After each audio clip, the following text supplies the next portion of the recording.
Bom dia, boa tarde, boa noite, pessoal. Como vocês estão? Estamos aqui hoje em mais um episódio do Sério Mas Nem Tanto Podcast, episódio este número 91. E hoje vamos falar sobre ansiedade, insônia, sobre regulação do humor, sobre libido, sobre uso de medicamentos, sobre estigmas que afastam cada vez mais as pessoas de uma ajuda correta. Vamos falar também sobre hábitos de saúde que transformam a nossa energia e o nosso dia a dia. E para falarmos sobre esse assunto, hoje estamos com ele, médico psiquiatra formado pela Universidade Federal de Minas Gerais, UFMG, mestrando em promoção de saúde e prevenção da violência pela UFMG. Atua na linha de frente dos tratamentos inovadores em saúde mental como cetamina, neuromodulação, eletroconvulsoterapia. Ele é preceptor da residência de psiquiatria da Universidade de Uberaba, UniUB. Psiquiatra do Instituto Jorge Yamamoto, onde trabalha com o conceito que ele acredita profundamente, integrar saúde física, saúde mental e alta performance. Profissional que une ciência, inovação e prática clínica para trazer o que existe de mais atual e baseado em evidências. Seja muito bem-vindo ao Sério Mas Nem Tanto, Dr. Diego Lacerda. Wesley, obrigado pelo convite, um prazer estar aqui. E vamos falar um pouquinho sobre esses assuntos que estão tão em alta, né? Desmistificando um pouquinho os estigmas aí da psiquiatria. E doutor, eu sempre falo, né, para grande parte dos meus convidados aqui, às vezes eu tenho que dar uma respirada para ler o currículo, que é tanta informação e tantos termos assim, que é aquele que dá uma gaguejada ali, mas é normal isso, É né? normal. Por isso que a gente usa muita sigla também, então ajuda bastante. Mas doutor, eu fiz essa breve apresentação sua aqui, eu gosto de falar que é aquela apresentação de 30 segundos, né? E logo após ela eu gosto do meu próprio convidado se apresentar aqui pra gente. Então, se apresente pra gente quem é o Dr. Diego e conta também um pouco da sua trajetória pessoal, profissional, até chegar aqui hoje na cadeira do Sério Mas Nem Tanto. Sim. Eu me formei em Uberaba mesmo, né? Sou filho de Uberaba, cursei medicina aqui na Universidade de Uberaba. E aí, durante a formação acadêmica, a parte das histórias dos pacientes começou a me instigar muito, sabe? Eu queria ouvir mais e entender muito o que os pacientes traziam em consulta, sabe? E aí na psiquiatria eu vi que eu podia aliar justamente isso, entender o contexto do paciente para além da doença, né? E eu acho que isso que é o mais importante. Então eu acesso, às vezes, aspectos da vida que vão antes do adoecimento mesmo, para entender como que aquela pessoa chegou até mim. Eu acho isso muito bacana. E foi isso que abriu a porta para eu fazer psiquiatria. Aí acabei indo para Belo Horizonte, fiquei lá durante 3 anos numa instituição que é maravilhosa, que é a Universidade Federal de Minas, né? Uma instituição de renome na parte dos estudos em neurociências, na parte dos estudos e avanços em pesquisas de vacinas e também na parte de saúde mental e psiquiatria. Foram 3 anos, assim, bem desafiadores, e aí eu retornei para Uberaba logo que eu terminei a residência, a formação. É uma cidade que, ao meu ver, ainda tem um potencial de crescimento muito grande, que ainda carece muito, principalmente na área de saúde mental. E aí, logo que eu vim, eu tento alinhar um pouquinho, trazer para a cidade justamente o que há de mais moderno, né? Eu acho que a psiquiatria ela não pode ficar travada, eu acho que ela não pode ficar parada no que foi construído, às vezes, lá atrás, e muitos pacientes, às vezes, se contentar com mais ou menos, né? Eu acho que a melhora ela tem que existir, a gente tem que sempre buscar o máximo ali do tratamento para esse paciente, e junto com essas tecnologias que eu pude ter contato fora, eu trago para Uberaba hoje, lá no Instituto a gente consegue empregar muito disso, é uma área assim que tem tido resultados promissores. E aí a psiquiatria tem dominado uma parte do meu tempo, bem substancial, mas uma parte da minha vida também que é bem dedicada à parte da saúde mental, porque sem saúde mental não tem saúde física. Sim. E essa questão de meio que se reciclar, né, com o tempo ali é importante porque eu vejo que nós, seres humanos, somos totalmente emoção e comportamento, né? E a tendência é nossas emoções ali se moldar de acordo com o nosso ambiente. Como o ambiente muda cada vez mais, até pela quantidade de informação que a gente recebe durante os anos ali, se essa parte que a psiquiatria também não se otimizar e atualizar. Não tem como, né? A gente vive hoje numa sociedade totalmente diferente da sociedade que nossos pais vivenciaram, que nossos avós viveram, né? E é natural que a doença, ela comece a ter fatores associados diferentes, que as apresentações mudem, né? Então, acho que esse conhecimento ele tem que evoluir. E o normal da ciência, nesse contexto de ter essa evolução, é trazer avanços, né? E ficar datado, principalmente na psiquiatria, em tratamentos do século passado, eles podem ser resolutivos? Podem. Mas a gente não precisa fechar a porta para o que há de mais moderno, né? Para o que pode proporcionar para esse paciente, às vezes, um resultado a mais, um algo a mais. E é justamente isso, um algo a mais, às vezes, pode ser uma funcionalidade melhor, né? E doutor, igual eu havia mencionado para você, a gente vai discorrer sobre vários assuntos aqui, né? A parte da ansiedade, sono, insônia, essa questão da regulação do humor, a parte de medicamentos. Então, assim, a gente vai discorrer sobre esses assuntos. A gente pode começar sobre a ansiedade, depois ir para outro assunto, voltar novamente para a ansiedade, porque eu acho que meio que uma coisa tem que casar com a outra aí, Tem que né? interligar. Na hora que a gente vai ver o adoecimento, tá tudo isso junto lá. Não tem como uma coisa acontecer sem a outra. Então, para começar aqui falando especificamente sobre a ansiedade.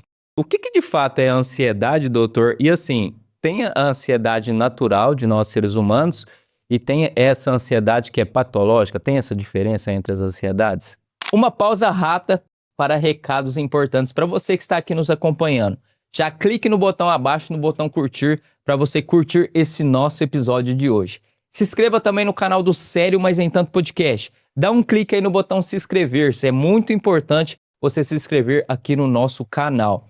Ative também as notificações para você ficar por dentro de todo novo episódio que a gente sobe semanalmente aqui no Sério Mas Nem Tanto Podcast. Você dando um clique aí no sininho, você é um dos primeiros a saber a cada novo episódio que a gente sobe aqui no canal. Vários episódios postados durante a semana, várias novidades. Compartilhe esse episódio para mais pessoas, compartilhe em grupos de Telegram, WhatsApp, o próprio direct do Instagram. Vamos fazer um movimento para esse conteúdo chegar a mais pessoas. E comente aqui também o que você espera e deseja aprender com esse nosso episódio de hoje. Então bora lá pro episódio, te espero lá.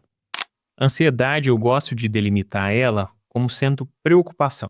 Eu acho que fica mais fácil para o paciente entender. E é uma preocupação que fica demais, né?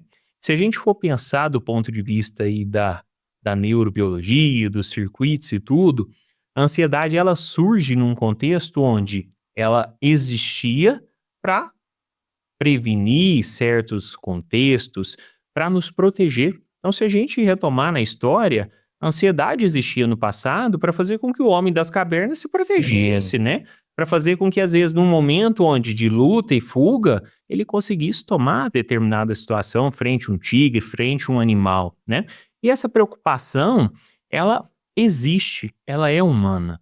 Não existe ninguém que não sinta ansiedade. Isso é uma questão e é uma dúvida muito comum. O paciente fala, eu tenho ansiedade. Sim, você tem ansiedade. Mas o que muda é justamente a forma com que essa ansiedade vai estar presente na sua vida. Se a ansiedade não gera prejuízo, ela é uma ansiedade normal. E o que é uma ansiedade normal? A ansiedade normal está relacionada a fatos do dia a dia que todo mundo já passou.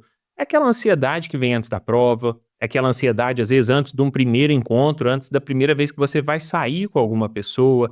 É aquela ansiedade que vem antes de um jogo, que vem antes de uma situação que, às vezes, a pessoa ela queria muito estar vivenciando aquilo. Então, isso traz sintomas. Esses sintomas são sintomas ansiosos? São. É uma preocupação que existe ali, mas aquilo está correlacionado a um determinado momento, uma determinada situação. Passou aquele episódio, passou aquela situação, muitas das vezes isso se resolve.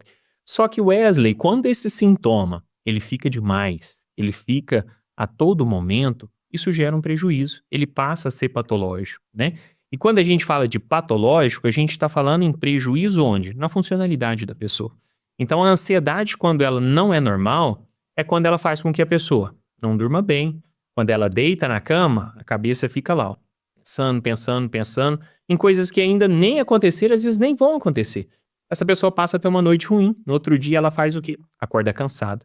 Durante o dia, esses pensamentos ficam, o que a gente chama muitas das vezes de pensamentos ruminativos. É como se ela estivesse ruminando aquilo na cabeça dela. Isso vai extrapolando. Ao longo do dia, em momentos ou situações, a pessoa às vezes passa a evitar. Ela toma um comportamento evitativo. Seja às vezes um comportamento de evitar uma exposição com outras pessoas, uma fobia social, dando nome às coisas. Seja um comportamento, às vezes, de determinadas situações você abrir mão. Por quê? Porque você tem um medo da exposição. O que aquela exposição pode trazer? A ansiedade pode se manifestar de diversas formas, com sintomas físicos. É aquela pessoa que a preocupação extrapolou e a ponto do corpo dela está gerando estímulos. E estímulos o quê? Ativatórios, né? Coração acelerando, a boca fica seca, né? É uma sensação de mal-estar e de alerta a todo momento. Então, se a gente for fazer uma analogia, uma comparação com o tempo das cavernas, muitas das vezes a ansiedade lá de trás, hoje ela existe, mas ao invés da gente correr de um tigre, a gente está correndo do que hoje? Às vezes de uma notificação do telefone, né? Então, esse é o grande porém. A gente tem que entender muito bem que a ansiedade vai existir para todos, mas a forma com que ela impacta na vida da pessoa é o que vai fazer com que essa ansiedade necessite ser tratada. E o que faz essa ansiedade que é a normal, né? A ansiedade que todos nós temos ali, ela se transformar nessa ansiedade patológica? Essa é uma dúvida muito pertinente, muitos pacientes trazem ela também. A gente pode analisar ela através de diversos aspectos e de diversos contextos. Primeiro ponto, a gente tem que ver um contexto ambiental, né? O que a gente fala de ambiente? Hoje a gente vive num ambiente totalmente diferente do passado. A gente está a todo momento conectado, né? O nosso telefone não para. É mensagem bipando ali a todo momento, é tocando, é rede social atualizando, é feed, é pessoas viajando, a gente acompanhando em tempo real, e-mail chegando, telefone. Então hoje a gente está muito mais acessível, né? E isso traz um acesso que é adoecedor. A pessoa ela não tem mais momentos de descanso. Ela passa a deixar de lado aspectos que eram importantes na vida, né? Então, se a gente for pensar que a gente está numa rotina onde a gente está acessível a todo momento, a gente está trabalhando a todo momento. Existe um falso ideal de que o sucesso está atrelado ao trabalho e à exaustão, né? Trabalhe enquanto outras pessoas durmam. Isso é totalmente doentio, né? Enquanto as outras pessoas durmam, se for o seu momento de sono, você tem que estar dormindo também. Por quê? Existe uma falsa concepção de que dormir pouco é normal. Se eu trabalho muito e durmo 4 horas por dia, está totalmente normal. E isso é errado. Não existe uma pessoa de sucesso que consiga manter um padrão de vida de alta performance dormindo 4 horas por noite. É humanamente impossível. O sono ele é reparador. Então, se a gente for pensar nesse ambiente, um ambiente de acesso às redes sociais, ok, rede social é ótimo, mas a depender do contexto que ela tem ali, ela pode ser muito ruim. Se a gente for pensar da parte de hábitos de vida, hoje a gente vive um boom, uma epidemia do sedentarismo, né? Com as coisas cada vez mais fáceis, hoje a gente consome tudo de uma maneira muito rápida. Você pede uma comida no iFood e entrega na porta da sua casa, você não precisa nem ir buscar mais, né? Às vezes você vai comer um alimento ali que não precisa nem ser preparado, é um ultraprocessado, né? Tudo muito fácil, tudo muito acessível. Então, uma alimentação que passa a ser irregular, né? Uma alimentação cheia de carboidratos simples, cheia ali de açúcares e cheia de substâncias que, de certo modo, não vão trazer uma carga nutricional adequada. Além disso, se a gente for pensar também na parte comportamental, sedentarismo, rotina de atividade física ficando cada vez mais longe do dia a dia da pessoa, né? Hoje em dia a gente vê muito mais gente colocando que tá pago no Instagram, né, do que realmente fazendo treino, né? Tem gente que vai na academia, posta que tá pago e vai embora. Então essa é uma realidade cruel, né? Sim. Se a gente for pensar também no contexto de vida da pessoa, uma pessoa hoje ansiosa, ela não vai dormir bem, então tem uma noite de sono ruim. Então se a gente for pensar nos hábitos de vida, o que essa pessoa faz? Ela acorda tomando café ao longo do dia todo. Toma estimulante ao longo do dia para ficar acordado. Ao longo do dia passa a se alimentar mal. À noite precisa de remédio para dormir. Então o ambiente em si, ele faz e ele está intimamente relacionado à gênese dos problemas, né? E quando a gente pensa nessa gênese do problema, a gente consegue amplificar. O cérebro em si, ele tem uma circuitaria. A gente tem neurotransmissores funcionando ali a todo momento. A gente fala de serotonina, a gente fala de noradrenalina, dopamina. Tudo isso tem uma íntima correlação. Quando a gente vê um cérebro muito ativado, é uma pessoa que muitas das vezes tem uma desregulação desses neurotransmissores. Existem regiões do cérebro, como a amígdala, outras questões associadas ali, que estão muito ativadas, né? E essa pessoa tem como resultado o aumento da ansiedade. Então a gente pensa de uma forma biológica, a gente pensa de uma forma num contexto social e a gente pensa também no ambiente, né? Principalmente todos esses estando associados à gênese do problema. Então se você me perguntar, existe uma causa única porque a pessoa está ansiosa? Não. A gente precisa ver a vida dela para entender por que aquela pessoa está ansiosa. Por isso que é muito difícil às vezes você dar um diagnóstico em menos de 1 hora de consulta e olha lá. Que isso, doutor? Se eu gravar um vídeo pra você e falar, tô sentindo isso aqui, doutor, me dá o diagnóstico agora, você não consegue? Esse é um problema que a gente tem encontrado, porque o tanto de diagnóstico que tá vindo do TikTok, o tanto de diagnóstico que tá vindo do Instagram, e a psiquiatria, ela não é um recorte, né? A pessoa, ela é um contexto. A pessoa tem uma história de vida. Nenhum sintoma surge do dia para a noite. Ele tem todo um contexto ali associado. E o que as pessoas muitas das vezes se enganam é que elas se identificam com aquela situação que foi um recorte de 30 segundos. Sim. Isso está certo? Não. Muitas das vezes aquele recorte está falando da personalidade da pessoa, do jeito que a pessoa é. Mas não avaliou se aquele sintoma gera prejuízo, desde quando tem aquele sintoma, como é que aqueles sintomas se apresentam, onde, em qual contexto. Então é muito mais do que 30 segundos de vídeo. E assim, eu acho muito louco também, doutor, por exemplo, essa questão aqui que você falou, né? Trabalhe enquanto eles dormem ali. As pessoas, eu acho que perderam estão perdendo, né? A grande massa das pessoas, a noção, assim, até de se autopoliciar e se autoquestionar, né? Por que que eu tô fazendo isso? Faz sentido eu fazer isso? E assim, tem que entender que o descanso também faz parte do processo, né? Se a gente não descansar, a gente não consegue produzir no outro dia. É o oposto de trabalhar mais e produzir mais, né? Justamente. E outra coisa também que eu acho que eu tenho a percepção que acontece muito, que as pessoas terceirizam muito os problemas, né? A ponto, de, por exemplo, talvez é o não cuidar do sono, é o não cuidar da alimentação, da atividade física, e no final tenta falar que, eu tenho ansiedade porque é uma coisa biológica minha, não é uma coisa comportamental. Isso é um reducionismo, né? Se a gente for pensar assim, eu acho que mudar um pouquinho a ótica para entender que seu sintoma ele é resultado apenas de um contexto ou de uma situação, eu acho que é se reduzir demais a história de vida daquela pessoa, né? Eu acho que a gente pode ampliar isso. O ser humano, ele é responsável pelas decisões dele, né? Grande parte da consulta psiquiátrica, a gente fala sobre sintomas, sim, mas isso é uma questão que tem sido cada vez mais prevalente. Eu questionar sobre o paciente, sobre a rotina dele. Eu questionar através da consulta sobre os hábitos de vida desse paciente, sobre a rotina de acordar, a rotina de dormir, sobre o que ele faz ao longo do dia, quais são os momentos de pausa. Muitas das vezes não existe isso.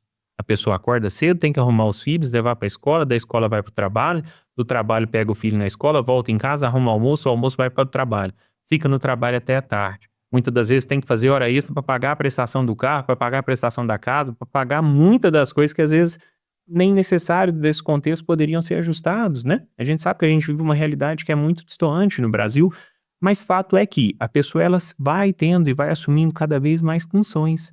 Só que a conta disso chega, né? E quando ela chega, muitas das vezes a pessoa tenta se esvair um pouco da culpa, Sim. né? A culpa não é da pessoa, a culpa é do outro. A culpa é, às vezes, da esposa que faz comida gordurosa demais e aí a pessoa infartou, né? Ah, mas minha esposa cozinha tão bem, doutor, ela faz uns doces lá que é gostoso, mas eu como. Mas aí a caminhada não faz, o contexto associado do sono, dorme mal, chega na cama, vai fazer o quê? Eu trabalhei o dia inteiro, o que que eu vou fazer agora, Wes? Eu vou chegar em casa, vou deitar na cama e eu vou mexer no quê? No meu Instagram.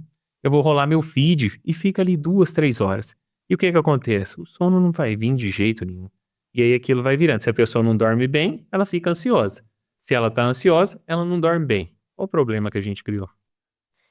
Assim, eu até admito isso, é uma coisa que tá acontecendo comigo, assim, recentemente, e eu já tô começando a me policiar, por exemplo, eu finalizo aqui as gravações, né, tem dia Uhum. que eu finalizo, sei lá, 8 horas, 9 horas e tal, aí eu chego em casa, deito no sofá, pego o telefone e fico lá 1 hora e 30 no telefone, antes de dormir. Eu sei que eu tô errado. Assim, né? E eu vejo que tem dois tipos de pessoas, né? A pessoa ignorante que Uhum. não sabe que não sabe e a pessoa irresponsável. Eu já tô Sim. totalmente no quesito irresponsável já. E assim, doutor, a questão. E outra coisa que as pessoas eu acho que tem que entender também. Até quero trazer isso aqui agora, a questão do sono. É porque tem diferença em dormir em quantidade e dormir em qualidade, não tem? Toda certeza. E a gente começa falando disso, eu acho que de uma forma até alarmante. A gente tem dados hoje que são dados que eu acho que são graves. Se a gente for olhar os dados mais recentes sobre prevalência de insônia, trazem que cerca de 1/3 da população brasileira tem problemas com sono, né? Cerca de 1/3 da população brasileira tem uma insônia crônica, ou seja, dorme mal já há longo tempo, né? 1/3 da população brasileira, estamos falando em cerca de 60 bilhões de pessoas, né? 60 milhões de pessoas, tá? Muitas, muitas pessoas associadas, né? E desse 1/3 de pessoas, com o avançar da vida, não melhora não, piora. Nos idosos, a gente começa a ver que cerca de 50% dos idosos vão ter alguma associação com a insônia, né? Então isso é um dado alarmante. E quando a gente fala em sono, o sono ele tem muitas funções, mas na grande parte dessas funções, a gente tem que entender que o sono ele tem uma característica de ser reparador. Então você tem que dormir bem, acordar no outro dia descansado. Esse é o objetivo geral, por isso que a Sim, gente dorme, né? Mas a gente tem que entender que o sono ele tem uma rotina. Nosso corpo ele se assemelha muito a uma máquina, né? A um relógio. A gente tem um relógio biológico, né? Então a gente precisa entender. Tem que ter hora para dormir, tem que ter hora para acordar, tem que ter ambiente. Muitas pessoas dormem com a luz direcionada direto para o rosto. Isso faz bem? Não faz, mas a pessoa acaba que tem uma iluminação direta, o organismo dela fica uma bagunça lá dentro, não sabe nem que hora que é hora de estar acordado, hora de estar dormindo, a melatonina ali vai embora, né? A gente não sabe nem o que acontece. Mas de maneira geral, o sono ele tem uma característica de ser um sono reparador, de restaurar a pessoa tanto físico quanto de uma maneira emocional também pro dia a dia. E o sono em si, ele tem que ser efetivo, né? A gente sabe que com o avançar da idade, as necessidades de horas de sono, elas oscilam. Se a gente for ver um bebê, né, muitas sim. vezes ali um recém-nascido, a maior parte do dia vai ser dormindo, né? Quando acorda é para mamar, chorar e voltar a dormir de novo, ter as necessidades. Com o passar da vida, as nossas horas de sono vão caindo. A necessidade dela. O ambiente impõe ainda uma necessidade ainda pior. Mas com o passar da idade, as horas efetivas de sono para reparo, elas vão reduzindo, mas muitas das vezes a gente vê que as pessoas abdicam até do que é mínimo hoje. Um adulto hoje ele tem que ter uma média aí de 6 a 8 horas de sono por noite. É o que a gente vê como dado aí da literatura, mas eu sempre particularizo isso. Eu acho que isso é muito individual. Tem paciente que dorme 6 horas e se sente super confortável, com uma rotina que é muito produtiva, uma rotina com atividade física, uma alimentação. Tem outros pacientes que têm um perfil, às vezes, de ter que dormir 8 horas. Com 6 horas acorda cansado. Tá errado? Não. Por quê? Porque o objetivo geral é o quê? Ser reparador. Então a gente tem que entender o sono nessas funções. A pessoa dormir, atingir fases do sono onde ela vai ter um descanso maior, onde às vezes ela pode sonhar ou não, ter um sono REM. E muitas das vezes a gente tem que entender o sono de uma maneira ampliada, né? Que não é só fechar o olho. Porque tem gente que fala, "Ah, doutor, eu durmo a noite inteira, acorda bem no outro dia?" Não, é isso. Então eu acho que ampliando um pouco essa demanda, o sono ele tem horas efetivas de sono no que diz respeito à parte que a pessoa realmente está dormindo, né? Mas ele tem também a qualidade do sono associado que tem uma íntima relação com o ambiente, que é algo que é muito importante de ser moldado também. E de certa forma tem o termo que eles usam muito, né, doutor, que é a parte da higiene do sono, né? É Uhum. importante a gente fazer essa higiene antes mesmo de dormir, né? Perfeito, perfeito. Higiene do sono está relacionada ao ambiente, né? Higiene do sono ela é uma técnica que o pessoal usa muitas das vezes para moldar esse ambiente de sono, esse momento do sono. Então, se a gente for avaliar um pouquinho a higiene do sono, o que que ela traz? A pessoa evitar o consumo de telas 1 hora antes de dormir, né? Muitas das vezes a pessoa está indo para a cama com o celular. Mas, além disso, evitar o consumo de estimulantes, de alimentos, muitas das vezes, que vão ter na sua composição, até cafeína, o café, mas no período vespertino. Então, o que que eu trago para o meu paciente? Depois das 4 da tarde, evita consumir café, tá? Evita ali, às vezes, o chocolate da noite, porque isso pode trazer uma questão direcionada. O ambiente tem que ser escuro, fresco, arejado, né? Ter ventilação ali naquele ambiente, né? Uma cama confortável, às vezes ter aquele ambiente ali estruturado. E a questão da rotina, horário para dormir, horário para acordar. A rotina e a higiene do sono, ela vem muito mais para limpar, para tirar fatores estressores ali associados. A atividade física, ela é um grande aliado no sono, né? Mas se a pessoa ela malha 9, 10 horas da noite, ela sai do CrossFit às 10, quando ela chegar em casa, ela não vai dormir 11 horas, né?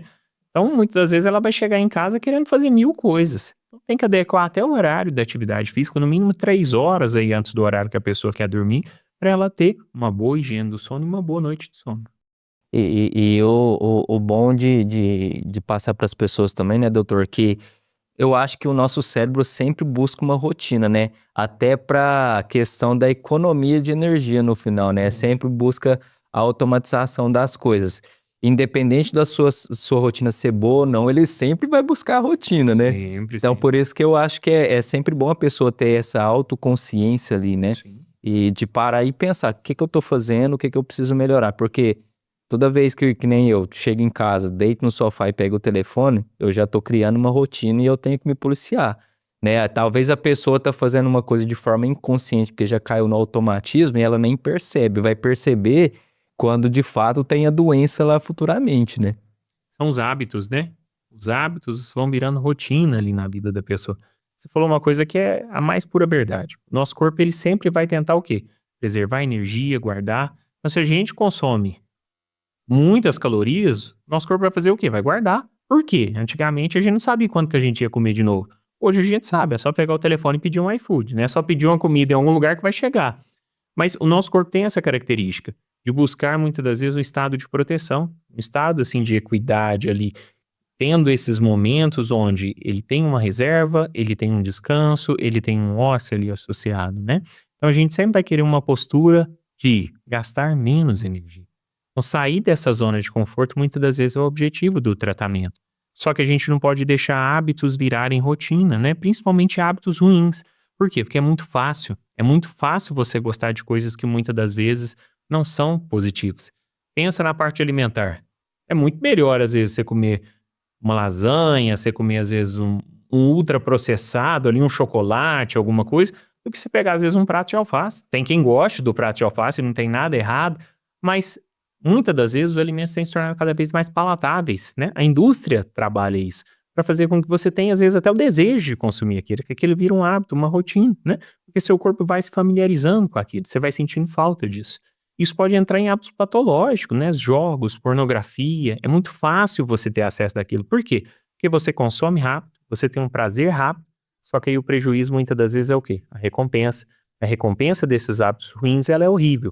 Só que para o seu corpo ele sempre vai querer o quê? Consumir mais prazer, ativar esse eixo do prazer, mas a recompensa vai sendo cada vez pior. E o resultado disso muitas das vezes é um transtorno que vai surgir na vida da pessoa, né? E assim, né, essa questão do pedido da comida, né? Tem pessoas ainda que o entregador demora 10 minutos e a pessoa reclama ainda. Então Tem lá. Que vai chegar frio, né? E doutor, qual que é a faixa etária dos seus pacientes hoje? Por que que eu tô te perguntando isso? Porque assim, uma coisa, eu acho que a gente é a última geração de pessoas que viveram sem a tecnologia e tá vivendo com a tecnologia, Uhum. né? As novas gerações já estão vivendo somente com, não teve esse contraste, né? Não. Sem com tecnologia. É, como é que você vê essas novas gerações que só consomem essas informações da tecnologia, esse excesso de informação? Como é que tá a saúde mental dessa galera? Eu acho que é uma questão que você trouxe aí que é a mais pura verdade também, né? Justamente essa questão da tecnologia. Tava com uns amigos esse final de semana e um dos assuntos foi esse, justamente. Eu fui pra escola sem telefone. Eu sou de uma geração Sim. que, muitas das vezes, se minha mãe quisesse falar alguma coisa, saber alguma coisa da escola, ela tinha que ligar lá. Eles me chamavam em sala, eu tinha que ir lá pra ver, pra falar com a minha mãe. Hoje em dia você vai com o telefone ali, né? Então, a gente tem uma geração que muitas das vezes está a todo momento ativada, disponível e tem uma necessidade de estar assim. Essa geração é o quê? É uma geração ansiosa. Tem até um livro, cujo nome é esse também, né? A geração ansiosa, que eu acho que retrata muito isso. Uma sociedade que tem uma pressão por produtividade, uma pressão por acessibilidade, por acesso, né, à pessoa, padrões que têm sido impostos a essa nova geração cada vez mais precoce, né? E o resultado disso tem sido o quê? Uma prevalência cada vez mais precoce de transtornos ansiosos ou mesmo outras questões na infância. Não é incomum hoje a gente encontrar jovens cada vez mais novos tendo contato com ansiedade, né? É lógico que a gente tem que ampliar um pouquinho isso. Muitas das vezes a internet trouxe mais informação, né? Sim. Antigamente, às vezes, a gente tinha até sintomas, mas a gente não tinha informação do que é aquilo. Não é incomum a gente falar, às vezes, com nossos pais, nossos avós, na minha época não existia esse tal de ansiedade, não, esse tal de TDAH. É, É verdade? Não, existia também, a gente sabe. Só que às vezes não existia o quê? O acesso à informação de que aquilo era realmente. Mas existe também uma enxurrada de informação nesse pessoal e uma enxurrada de consumo, às vezes, de tecnologias que faz com que essas crianças, esses adolescentes fiquem ansiosos, durmam mal, acabam tendo uma rotina cada vez mais adoecedora. Então, quando você me pergunta sobre o processo de adoecimento, eu acho que hoje a ansiedade ela é um problema mundial, é um problema de saúde pública. E os dados falam nisso, né? Se a gente for pensar no Brasil, estima-se uma prevalência de 10% da população tendo contato com um transtorno ansioso. Isso equivale a uma parcela populacional muito grande, muito significativa, né? Então, desse contexto, eu acho que ainda tem muita subnotificação, porque a gente tem áreas remotas que não tem contato ainda com saúde, né? Sim. Existem cidades que não tem CAPS, não tem centro de atenção psicossocial, assim, não tem acesso à saúde mental. Mas existe hoje muita informação. Existe falta de acesso em determinadas localidades, sim. Mas existe uma carga e um contexto hoje que, ao meu ver, ele é adoecedor. Ele é um contexto que vai aumentar cada vez mais a geração ansiosa. Então eu acho que quando a gente for estudar, a gente não, né, mas as novas gerações, as futuras gerações forem estudar sobre a nossa geração, muitas das vezes vai ser uma geração que vai ser intitulada como a geração da ansiedade, a geração ansiosa, porque é isso que a gente tem visto. E eu acho muito perigoso isso, doutor, porque a grande massa das pessoas estão normalizando coisas comuns, né? Por exemplo, é comum a pessoa se alimentar mal, né? A maioria das pessoas se alimentarem mal, ficarem em telas, não fazer atividade física. Isso é comum, não é normal.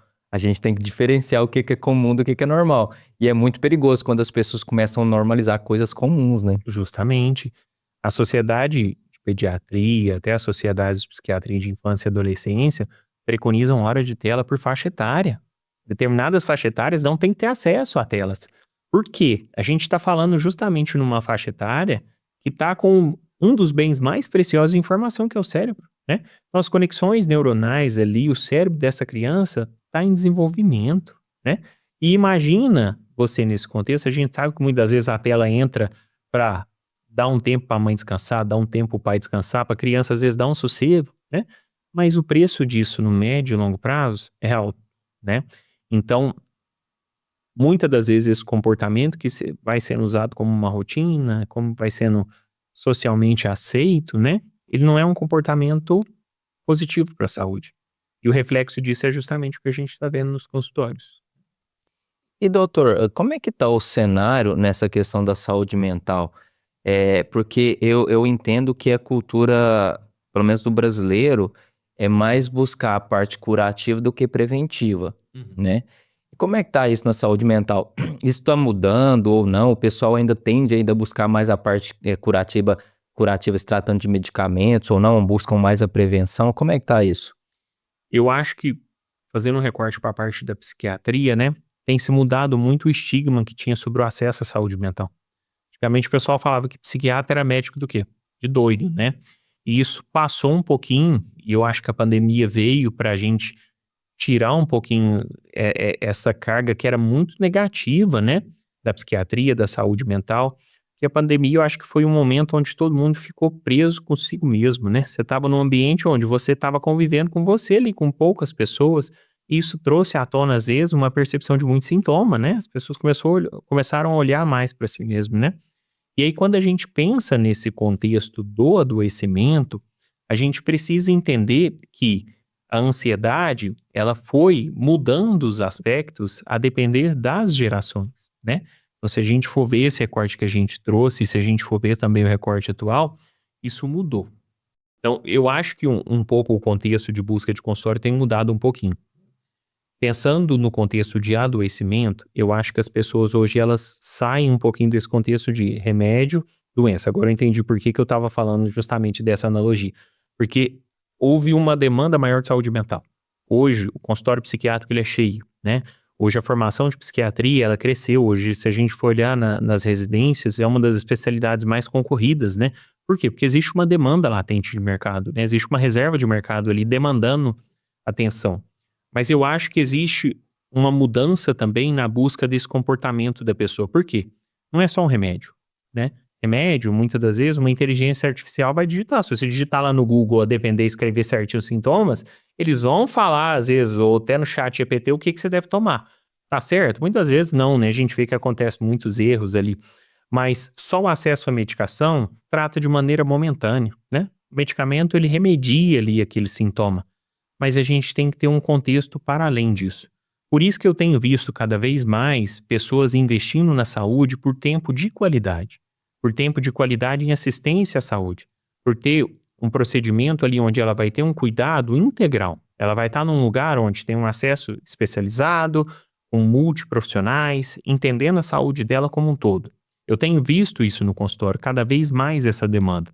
Existia, e isso é cultural, que as mulheres procuram mais o acesso à saúde, né? Mas eu tenho visto também muitos homens procurando. Os estigmas, às vezes, de fraqueza, ansiedade, que era muitas das vezes associada a Sim. isso, a depressão associada a isso tem caído por terra. Graças a Deus, né? Ou ainda bem que isso tenha acontecido. Porque adoecimento mental não é fraqueza. E eu acho que o cuidado dele não é remédio. Você reduzir o seu cuidado, o seu sintoma só ao remédio, sem mudar o seu ambiente, que a gente falou até agora sobre ambiente, é você não cuidar de você de uma forma ampliada. E o que eu tenho visto no consultório é muitas das vezes a pessoa ampliando um pouquinho isso, entendendo um pouquinho o que ela tem que fazer. E isso a rede social foi boa. Por quê? A rede social traz muita informação. Muita coisa boa, sim, tem muita coisa boa na internet. Tem coisa que não é boa, sim, a gente tem que filtrar. Mas eu acho que tem muito conteúdo instigando muitas das vezes a procura pela saúde, a procura por um diagnóstico, a procura por um acompanhamento, né? A gente sabe que isso no Brasil não é universal, nem todo mundo vai ter acesso aos mesmos profissionais, mas eu acho que existe uma demanda da população que ainda tem que aumentar muito por um acompanhamento que seja longitudinal, né? Não adianta você tratar um sintoma, porque a pessoa ela não é um sintoma, a pessoa ela é um contexto ali associado, né? Cuidar da saúde do nosso cérebro, se tratando da psiquiatria, tem que ser basicamente um estilo de vida, né, doutor? Justamente. Existe até uma especialidade hoje, uma especialidade não, um grupo que tem falado muito sobre medicina do estilo de vida. Antigamente existia muito essa ideia, orientei mudança de estilo de vida, mas isso é muito vazio, né? Se eu falar pra você, Wesley, tem que mudar seu estilo de vida. Ok, doutor. Mas o que eu vou mudar, né? Existe muita informação, tudo, mas os médicos hoje eu acho que eles têm se capacitado mais para orientar isso. Atividade física. Atividade física, Wesley, não é receita de bolo. Cada um gosta de fazer alguma coisa. Eu tenho paciente que gosta de dançar. Vai dançar, né? Antigamente tinha o forró da associação aqui, tudo. Então vai dançar. O idosinho quer dançar, lá vai dançar. Eu tenho paciente que gosta de fazer caminhada, vai fazer caminhada. Gosta de fazer natação, natação. Andar de bicicleta, ótimo. Atividade física, ela tem que ser regular. Não existe uma associação, né? Associada à intensidade, a outras questões. A gente vê que existem dados e estudos relativos a isso. Mas o principal fator da atividade física hoje é que ela seja regular. Ou seja, a pessoa tem que ter uma prática mínima aí, e o que a Organização Mundial da Saúde preconiza são 150 minutos por semana, né? Então, existem esses contextos associados que eu acho que são positivos aí. E por que muitas pessoas têm essas informações do que precisa ser feito e não faz, doutor? Eu acho que é cultural também, né, Wesley? Eu acho que precisa também do start daquela pessoa, né? Eu acho que a gente não precisa esperar só o cinto apertar na hora que não dá para mudar mais, né? A psiquiatria, muitas das vezes, existem diagnósticos que são crônicos, mas existem diagnósticos que são, muitas das vezes, associados ao contexto da pessoa. Isso cabe mudança, né? Você consegue mudar seu estilo de vida, você consegue fazer atividade física, você consegue ter uma alimentação saudável, você consegue ter um acompanhamento terapêutico adequado, né? Você consegue regularizar seu sono, ajustar sua rotina, né? Você consegue, às vezes, diminuir as horas que você está acessível ao trabalho. Então, tudo isso está associado. Mas a pessoa querer fazer isso, eu acho que ela tem que ter uma educação que chega até ela. A informação está chegando. Mas eu acho que a pessoa tem que mudar um pouquinho o olhar para ela. Se ela ficar naquele movimento, às vezes, de esperar com que algo aconteça, muitas das vezes o que vai acontecer é um infarto, é um AVC, é um desfecho ruim. A gente não precisa esperar chegar a isso. Muitas questões que podem acontecer e eu acho que a informação chega justamente para mostrar que, eu preciso fazer uma caminhada, sim. Eu preciso comer chocolate todo dia? Não. Eu posso, às vezes, ajustar minha alimentação, né? Eu preciso consumir café todo dia? Se for um hábito que a pessoa gosta, pode consumir. Mas eu vou consumir à noite para atrapalhar o sono? Não. Não são questões que vão ser adequadas. E eu acho que a informação chega para isso. E a pessoa tem que ser um agente envolvido na transformação dela também, né? E o principal ponto quando chega um paciente até você, para você entender o caso da pessoa e tentar melhorar, né, a partir da rotina dela, é a questão do sono, a primeira coisa? A mais importante ou não? Eu acho que todas têm um peso conjunto, Aham. né? Eu acho que a avaliação do sintoma, ela parte de tudo. Se a pessoa não dorme bem, ela fica ansiosa. Se a pessoa não dorme bem, ela pode evoluir com outros transtornos associados, né? Mas eu acho que a gente tem que ampliar um pouquinho isso. Ansiedade, a forma com que se apresenta, humor, né? Avaliar se essa pessoa sente uma tristeza recorrente, que deixa e que faz com que ela deixe de lado situações que antes eram prazerosas, né? Que ela tá deixando de lado, às vezes, a rotina dela. É uma depressão? Não sei, né? Avaliar essa questão da desatenção. Será que é um TDAH? Ou será que essa pessoa tá com uma rotina de burnout, né? Às vezes tá um trabalho exaustivo, não tá dormindo bem, não tá, às vezes, se alimentando bem, não tá fazendo atividade física, tá consumindo informação demais, celular o tempo todo. Será que é uma desatenção do TDAH ou será que é um contexto de vida? Então eu acho que a insônia, sim, é muito prevalente, a gente tem que avaliar sim, mas a gente tem que avaliar os sintomas associados também. Mas para muitos, doutor, é muito mais fácil e prático falar que eu tenho TDAH. É muito mais fácil, né? E é muito mais fácil usar uma muleta, né? Eu acho que rótulos são feitos muitas das vezes para. Eu gosto de fazer, às vezes, uma analogia de que o diagnóstico, muitas das vezes, ele elucida o seu acompanhamento. Só que o paciente, por si só, muitas das vezes, ele não tem que se prender ao diagnóstico. Eu atendi recentemente uma paciente que tinha um desejo de saber se ela era realmente autista, né? E aí uma das perguntas foi para essa paciente, algo que me marcou muito em consulta, foi o que que vai mudar para você hoje da sua vida se você ter o diagnóstico de TDAH, de autismo ou não. A gente sabe que existe um contexto secundário, né, um ganho, né? Hoje em Sim. dia, uma pessoa que tem um diagnóstico de autismo pode ter acesso a benefícios tributários, isenções, né? Mas no contexto de vida dessa pessoa, ela não tinha esse ganho secundário. E essa pessoa me respondeu que ela queria renascer. Ela falou assim: se eu tiver o diagnóstico de autismo, eu acho que vai ser um renascimento para mim. E a pergunta que eu fiz logo em seguida, eu falei assim: então como que vai ser esse renascimento? Me conta o que vai mudar se eu te dar o diagnóstico de autismo hoje. Amanhã, como que vai ser você? Ela não soube me responder. E aí eu fui perguntar: você vai parar muitas das vezes de consumir jogos eletrônicos à noite? A noite inteira? Ao longo do dia, quando acordar, você vai ficar presa no seu quarto até meio-dia, 1 hora da tarde? Ou você vai acordar às vezes e fazer uma caminhada ao ar livre, se expor na luz do sol, para o seu corpo entender que é dia? Você vai ter uma rotina de vida associada? Ou ainda você vai ficar muitas das vezes presa a esse ambiente, achando que o diagnóstico vai mudar a sua vida? E é isso, o diagnóstico não muda a vida na grande maioria das vezes. Eu acho que o diagnóstico ele é resultante, né? E um rótulo ele não pode ser uma muleta para o paciente. O rótulo, às vezes, o diagnóstico que essa pessoa tem, muitas das vezes é resultado de um acompanhamento, de uma elucidação, de um tratamento. Para isso, eu acho que ele é positivo. E o que me impressiona muito, doutor, eu acho que acontece com você durante as consultas, se não acontecer, você pode me corrigir, mas conforme você vai conversando com a pessoa, a tendência é você conhecer mais dela do que ela mesmo se conhecer ali na ponta. As pessoas não se conhecem, doutor. E isso algo que me encanta muito na psiquiatria, justamente conhecer histórias, né? Atender um paciente por só, acho que vai muito além. Quando a gente atende, às vezes, um paciente psicótico, a gente entende toda a construção delirante dele ali, isso muitas das vezes é algo que a gente tem um fascínio ali por entender, né? Como é que chegou naquele ponto de toda aquela construção que o paciente traz. Mas fora disso, é importante a gente entender também o contexto do paciente geral, né? O paciente que é a demanda geral de consulta. E eu acho que entender o paciente, entender a história dele, vai muito além de, às vezes, reforçar áreas que estavam esquecidas por esse paciente. Não é incomum eu perguntar para o paciente o que, que ele gosta de fazer, mas a gente não sabe falar. Ele trava. Eu pergunto muitas das vezes, eu falo: o que, que você faz de lazer? O que, que você gosta de fazer no tempo livre? Primeiro, muitos não têm nem tempo livre, né? Acabam tendo uma rotina 6 por 1, uma rotina às vezes até pior. Mas quando a gente questiona hábitos que deveriam ser rotina, o paciente se esquece. E eu acho que às vezes o psiquiatra vem justamente isso, em conhecer esse paciente para fazer com que ele mesmo se conheça, né? Às vezes não se reconheça, às vezes vai descobrir novamente Sim. quem ele é, né? E às vezes o que ele deixou esquecido ali que precisa estar presente no dia dele.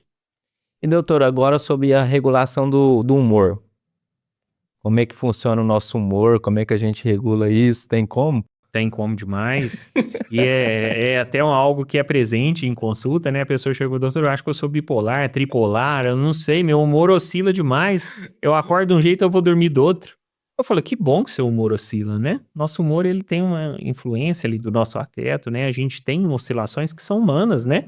Imagina se você não modulasse, Wesley. Eu falo que se você tivesse um humor, um afeto que fosse o mesmo diante de toda a situação. Então você vai num velório, você chega lá do mesmo jeito. Você sai do velório, você vai pra uma festa. Você chega lá do mesmo jeito. Faz sentido? Faz, né? Nosso humor, eu acho que ele tá muito correlacionado ao ambiente, ao contexto, e ele tem que modular mesmo. Então, se seu marido passou uma raiva ali, sua esposa passou, às vezes você teve um desentendimento ali em casa, isso vai afetar na forma com que você vai estar. Isso vai afetar seu humor. Mas o nosso humor, ele tem uma característica de ter oscilações sim, mas essas oscilações, elas não devem ser oscilações mantidas. É aí que a gente entra nos transtornos de humor.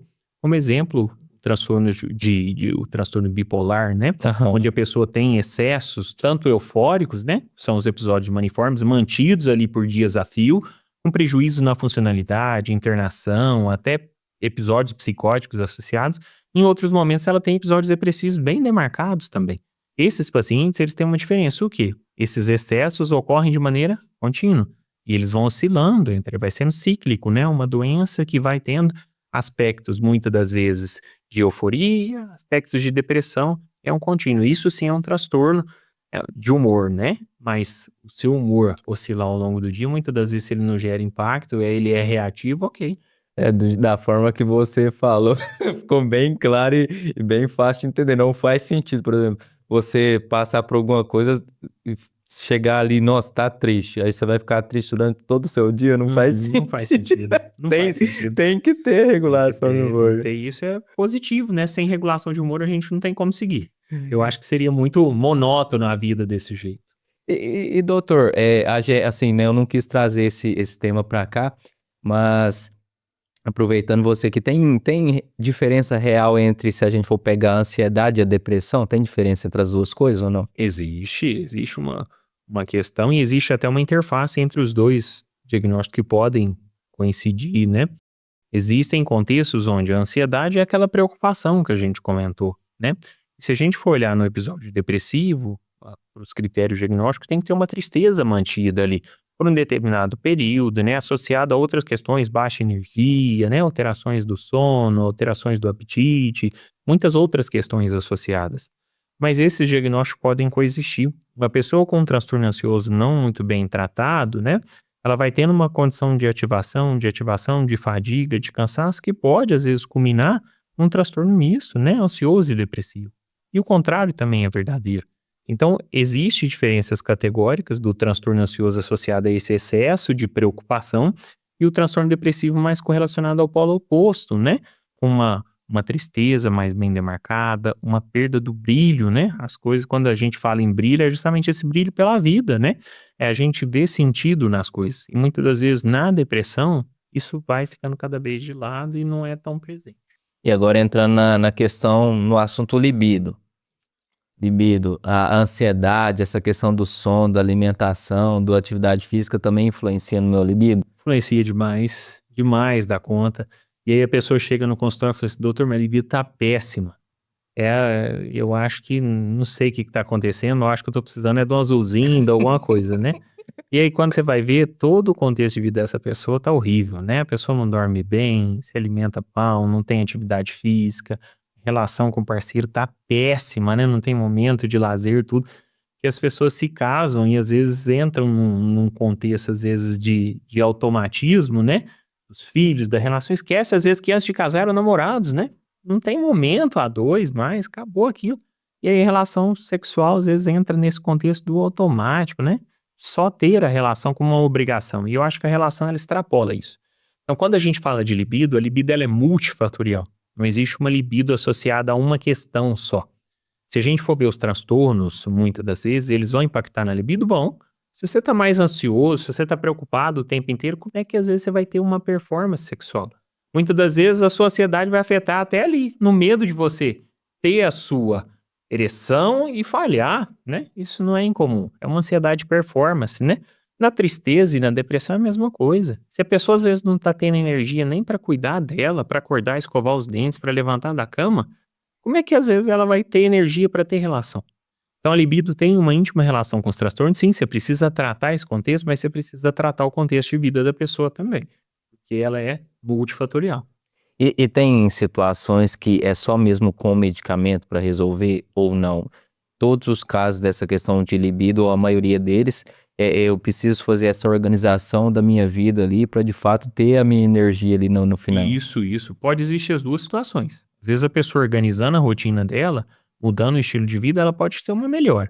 Mas se a gente tem um transtorno associado, a gente vai, às vezes, entender a gravidade desse transtorno e às vezes a medicação vai auxiliar na melhora do transtorno e na melhora da libido. Então a gente tem que ver justamente quem é essa pessoa que está na nossa frente, como que é a vida dessa pessoa para a gente indicar o tratamento. Não é só passar o azulzinho, não. Doutor, agora eu quero falar com você sobre a parte dos medicamentos em si. Vamos lá.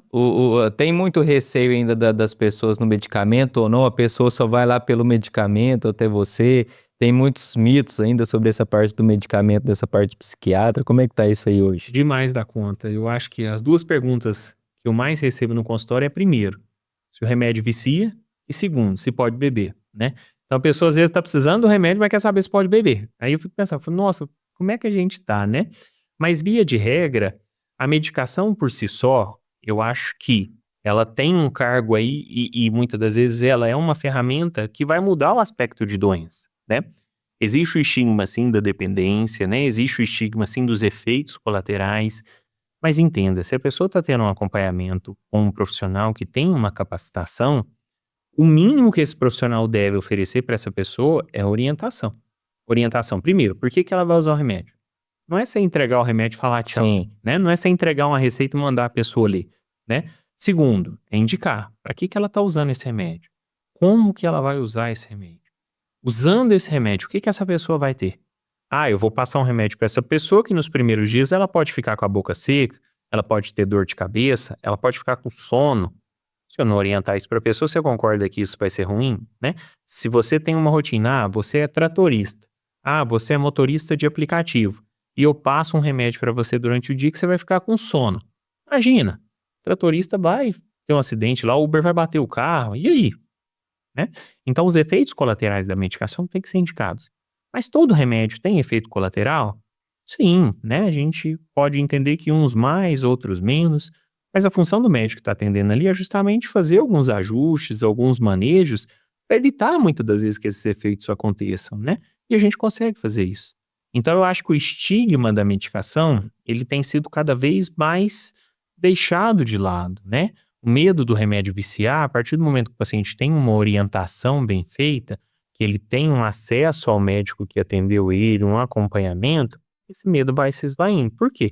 Porque se ele tem a orientação, sabe por que que ele está usando, como é que ele vai usar, quando que ele vai usar, ele está seguro do tratamento. Sim. Se o paciente está seguro do que ele tem que fazer, se ele está usando, se ele sentiu que a boca está seca, ele sabe que é do remédio.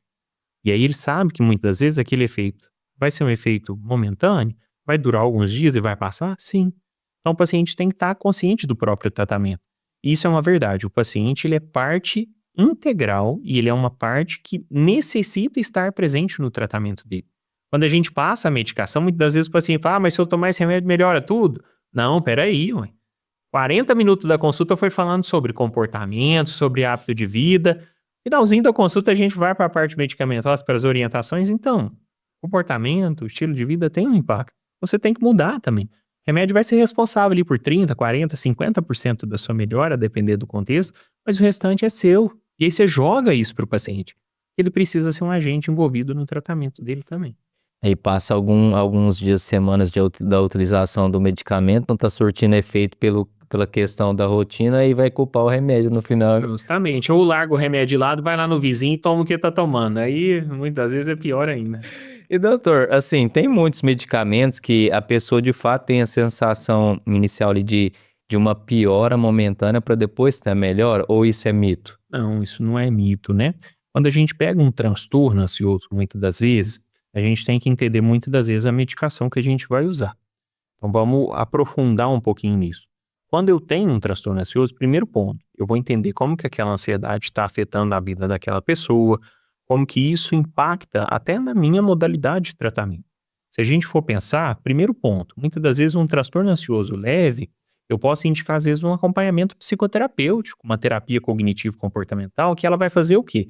Pegar esses pensamentos automáticos da pessoa, sobre o que vai acontecer, o se, o e se, e tratar, né? Muitas das vezes ela vai colocar essa pessoa a pensar, realmente, será que isso vai acontecer? Ou não? Às vezes pensar em colocar essa pessoa diante do ambiente que ela tem medo. Fazer uma exposição gradual desse contexto associado que gera tanta ansiedade. Então, a depender do contexto e dos sintomas, se for leve, a gente trata com uma terapia cognitiva. Associado também à terapia com atividade física, com mudança do estilo de vida. Mas se esses sintomas estão demais a todo momento, impactando na rotina da pessoa, a medicação pode ser bem indicada, né? E quando a gente usa determinadas classes medicamentosas no transtorno ansioso, existem alguns medicamentos que são passados de maneira errônea, né? Então, se a gente for olhar para a parte do tratamento do transtorno ansioso, se a pessoa muitas das vezes tem um diagnóstico de transtorno de ansiedade generalizado, o médico vai lá e passa uma bupropiona para essa pessoa. Faz sentido? Não, não faz. Por quê? A bupropiona é uma medicação ativadora. Se eu pego uma pessoa que já está ativada e ativo mais, essa conta não fecha. A pessoa vai ficar mais ansiosa. Então, é esse comentário que você trouxe relativo à pergunta, né? Sobre piorar os sintomas no início, isso é relativo. A pessoa está fazendo o tratamento certo? Está fazendo os ajustes? Está fazendo o que foi orientado para além da medicação? Agora, segundo, algumas classes medicamentosas, elas ativam um pouco nos primeiros dias. Então, muitas das vezes, aquela pessoa entende, às vezes, aquela sensação nos primeiros dias de estar tendo um pouquinho mais de ativação como uma piora da ansiedade. Mas é momentâneo, né? E justamente aí que entra o psiquiatra que faz uma boa consulta. Por quê? Ele faz o início gradual, ele coloca a medicação, muitas vezes, a depender do remédio após a alimentação, para a absorção ser mais lenta, para ter menos efeito. Sim. O tratamento ele não tem que ser pior para o paciente. O tratamento tem que ser justamente para tratar o sintoma e não para piorar ou agravar o contexto de vida desse paciente, né? É muito massa, porque tem assim, tem o medicamento, mas não é só o medicamento, tem a forma de você inserir o medicamento ali na rotina da pessoa, né? Tem um horário de tomada, né? A gente tem que pensar, que hora que essa pessoa vai tomar o remédio? Como que ela vai tomar? Ela vai tomar em jejum? Ela vai tomar com alimentação? Por que que eu vou colocar o remédio a depender do horário com alimentação ou não? Então, a posologia da medicação, ela é individual, né? Se você me falar, eu passo um remédio para a pessoa dormir, beleza. A pessoa dorme, todo mundo dorme das 10 às 6 da manhã? Não. Às vezes a pessoa é vigilante noturno. Eu vou passar um remédio para ela dormir às 10, ela vai chegar lá no trabalho, vai dormir no posto, o chefe no outro dia chega e manda embora. Não, eu tenho que colocar às vezes esse remédio para a pessoa dormir no horário que ela tá indo para casa, que ela vai chegar e vai dormir. Às vezes o remédio que é para ativar ali para o contexto do tratamento vai entrar à noite, na hora que ela tá indo pro trabalho. Então, o tratamento e a posologia do medicamento, ela é individual. Então, eu tenho que saber justamente a história desse paciente.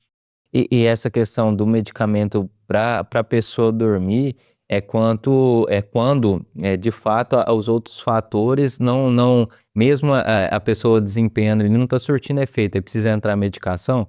Por exemplo, ela faz a higiene do sono, deixa de assistir às telas ali, né, em cima da higiene do sono e mesmo assim não consegue dormir. Aí assim tem que entrar a medicação? Sim, a medicação ela entra justamente associada ao prejuízo que o sono traz, né? Ao tempo do prejuízo, né? Não é você dormir mal à noite que você vai precisar usar uma medicação para o sono. É entender se esse sono faz parte de um transtorno maior e aí medicar, né? Então é o impacto que aquele sono tá apresentando ali na sua rotina. E aí isso a gente extrapola um pouquinho. Então, se é uma pessoa que não dorme bem de maneira regular, ela vai usar remédio? Pode ser que sim, né? Às vezes eu vou indicar uma medicação para reestruturar as fases do sono, para reduzir a ansiedade. Então, eu posso usar, às vezes, uma medicação para tratar a ansiedade para a pessoa dormir? Sim. Na psiquiatria, os remédios têm nomes horríveis nesse contexto e classificações. Por quê? Você vai ver, às vezes, o médico me passou um antidepressivo, mas eu tô com ansiedade. Faz sentido? Faz. Porque se a gente for olhar os antidepressivos, são usados como primeira linha para tratamento de ansiedade. Às vezes eu vou usar um ansiolítico por uma questão pontual para dormir. Mas meu problema é o sono, ele me passou um ansiolítico. Às vezes você vai usar ali de maneira pontual, né? Então, muitas das vezes a medicação, ela entra nesse aspecto e a terminologia dela acaba atrapalhando mais, e principalmente se é uma pessoa ansiosa que vai pegar a bula e vai ler, aí atrapalha tudo. Mas o chat GPT tá falando que eu não posso tomar não, doutor. O danado do chat tá Tá dando problema. Doutor, ó, como é que funciona essa parte dos tratamentos inovadores? Eu vou até ler aqui, porque os termos aqui é difícil de falar, hein, pra quem não é autoridade no assunto. Tem a cetamina, é isso mesmo? E os neuromoduladores, que é a sigla, né? EMT e TDCS. Isso, E o ECT. ECT. O que são esses tratamentos inovadores? Então vamos lá. Alguns não são tão inovadores assim, já datam de muito tempo, né? Mas se a gente for olhar a parte farmacológica da psiquiatria, é relativamente recente. Tem áreas aí que tem medicamentos já datados de muitos anos a fio, né? A psiquiatria é uma especialidade ainda que evoluiu pouco na parte medicamentosa. A gente vai olhar muitas das vezes, surgem medicamentos com nomes novos no mercado, mas na hora que você vai ver o mecanismo associado à farmacologia daquele remédio é mais do mesmo, né? A gente não tem muitas medicações assim ainda muito inovadoras nesse contexto. Mas se a gente for pensar no transtorno de maneira biológica, existe a nível cerebral uma desregulação, né? Áreas que estão mais ativadas, áreas que estão às vezes estão inibidas, né? Áreas que precisam às vezes de uma modulação. E modular é justamente isso, é eu entregar para uma pessoa de maneira específica um recurso que às vezes vai agir em determinado ponto, né? Estimulando, inibindo. E quando a gente fala de estimulação e inibição, a gente fala de neuroplasticidade. O que que é isso? Esse nome é até bonito, né, da gente falar, mas é justamente você dar para o seu cérebro uma característica, às vezes, de ter novas conexões, né? Antigamente existia, às vezes, e é uma questão que ainda tem sido muito estudada, sobre conexões cerebrais, elas não serem formadas, e a partir do momento que a gente tem uma perda, uma apoptose, que a gente fala, muitas das vezes esse indivíduo evolui para um quadro demencial, uma perda que não é reversível, né? Acho que tem se evoluído muito isso e a gente tem visto resultados cada vez mais promissores até sobre reversibilidade desse processo, mas a neuromodulação ela entra justamente nisso. Eu ativo circuitaria, eu promovo muitas das vezes neuroplasticidade, eu estimulo regiões a ter fatores de crescimento, né, que é o BDNF, né, que é tão falado na parte da psiquiatria, tão bonito. E eu acho que existe um estigma ainda associado. Quando a gente fala de ECT, de eletroconvulsoterapia, o pessoal fala, mas eu vou tomar choque? Não, ECT salva vida, Wesley, se a gente for olhar. Transtornos psicóticos agudos, muitas vezes associados a quadros de agressividade, quadros de humor, se a gente tem às vezes uma gestante com um quadro psicótico associado grave, ECT pode ser um divisor de água no tratamento, né? Mas a história e a psiquiatria foi muito marcada justamente por contextos que foram muito ruins, né? Procedimentos, às vezes, que foram feitos de uma maneira errada, né? De uma maneira, às vezes, que feriu até direitos humanos. Mas hoje a gente vê que evoluiu para uma forma que não é assim mais. Se a gente vai avaliar a eletroconvulsoterapia, é uma estimulação elétrica que promove uma convulsão, né, associada a um momento onde seu cérebro vai justamente, às vezes, dar esse restart, né? Você consegue fazer com que haja essa neuroplasticidade. Se a gente for olhar a parte da cetamina ela é muito usada pelos anestesistas, né? Mas foi vista como uma importante substância para quadros agudos, quadros graves, né? Em quadros onde o paciente tem uma depressão com desfecho ruim, com pensamentos ruins, né? E às vezes a cetamina entra associada ao medicamento, né? Para potencializar, para tirar a pessoa daquele buraco. E quando a gente vê a estimulação magnética, essa tem uma parte especial aí no meu coração, até uma das tecnologias que a gente faz junto com a cetamina também lá no instituto, né, do Dr. Jorge Yamamoto, a gente faz junto lá. Por quê? A estimulação magnética e a estimulação por corrente contínua também são tecnologias onde a pessoa ela chega durante o dia a dia dela, faz o procedimento e vai embora. Muitas vezes a rotina dela se mantém. Nos Estados Unidos, em outras localidades, que eu já pude até presenciar essas circunstâncias, existem clínicas onde a pessoa ela tá indo para o trabalho, ela passa, faz o procedimento dela e continua a jornada dela. Eu acho que isso é restabelecimento de o quê? Funcionalidade, é melhora de performance. Então, muitas dessas tecnologias, até a estimulação magnética, ela vai estimular regiões, inibir a estimulação por corrente contínua também, de maneira adjuvante ao tratamento, né? Então, não é sozinha, muitas das vezes, tem todo o contexto. A gente falou que o tratamento envolve toda uma mudança do paciente, envolve medicação, envolve o tratamento. E eu acho que isso é uma das questões que tem evoluído muito na psiquiatria. Porque quando você usa, às vezes, esses recursos, você antecipa a resposta, você melhora o desfecho. É aquele paciente com episódio depressivo que não melhora de jeito nenhum. Muitas vezes, você fazendo uma neuromodulação nesse paciente, você ajuda ele a melhorar. Então, aquele sintoma residual, a pessoa não tem que viver com aquilo. Então, muitas das vezes, a remissão do sintoma ela é possível, né? E ela tem que ser desejada para o paciente. Então, se ele está fazendo um tratamento aí durante 20 anos e não mudou, alguma coisa está errada, né? Então, você tem que exigir sempre o melhor. E o melhor, muitas das vezes, está acessível a recursos que são modernos e a gente sabe que ainda não são tão acessíveis, né? Não tem na rede pública, a depender do contexto. O ESCT tem alguns determinados centros, né? Aqui em Uberaba a gente não tem ainda, né? Eu desconheço pelo menos, mas os protocolos de neuromodulação a gente já tem feito aqui e eu acho que isso é um avanço muito bom para a parte do tratamento aqui em Uberaba e da saúde mental. O senhor gosta, né, doutor? Gosto De bastante. aprender sobre a saúde mental, né? Mas o comportamento humano é fascinante, né? Eu acho que ouvir história, entender, isso é fascinante, né? Eu acho que a rotina do psiquiatra, ela nunca vai ser mais do mesmo, né? Sim. Cada dia, cada paciente traz uma história que às vezes te pega de uma maneira surpreendente. Eu acho que ouvir o paciente é justamente, muitas das vezes, o que faz dessa especialidade ser tão fundamental, né? Acho que não existe, eu bato nessa tecla, não existe ter uma saúde física em dia se você não tá com a sua saúde mental em dia. E Sim. eu acho que um dos grandes valores, assim, do médico é justamente ter essa capacidade de ouvir o paciente, de sentar, né? Existe uma medicina muito mecanizada ainda, uma pressão por produtividade na medicina também. Ou seja, se atender X pacientes em um determinado tempo, muitas vezes você não sabe nem o que é aquele paciente. Muitas vezes os médicos não entendem, às vezes, e não podem, não, às vezes tem essa possibilidade de estar com esse paciente o tempo necessário, né? E eu acho que a psiquiatria ela vai no movimento reverso. A gente precisa fazer uma boa psiquiatria, né? Tendo tempo para ouvir esse paciente. E a gente vive numa geração que precisa ser ouvida, né?